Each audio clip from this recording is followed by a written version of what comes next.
এটাকে বলা হয় চন্দ্র সদাগরের ডিঙ্গা। কারণ কি ওই যে রক দুইটা দেখছেন অনেক বড় পাথর, এই কারণে। আর এর নিচে হলো বট গাছটা, এত বড় হিউজ বট গাছটা, মাশাআল্লাহ। আর এত জায়গা আগে মানুষ প্রচুর পরিমাণ আসতে, এখন একটু কমে গেছে যে বিএসএফ বাধা দিচ্ছে এর লেগে। আপনাদের দেখাই একটু। অনেক মানুষ, আমি দেখো না ভিডিও দেখাইলাম, অনেক মানুষ আসতো। তো এখন যারা আসবেন অবশ্যই অনুমতি ছাড়া আর কেউ আসতে পারবেন না এখন আর। ওই যে ফুলাফাই নাম লেখা পাথরের মধ্যে কি করছে,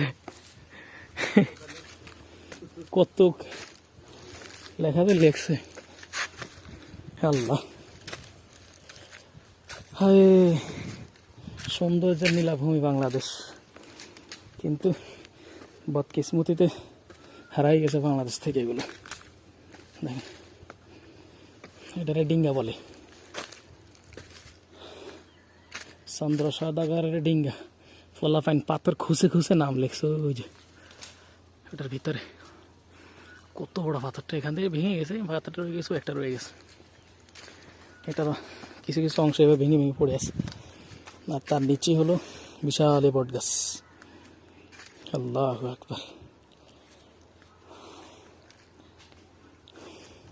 বিশাল বিস্তীর্ণ জায়গা নিয়ে জায়গাটা।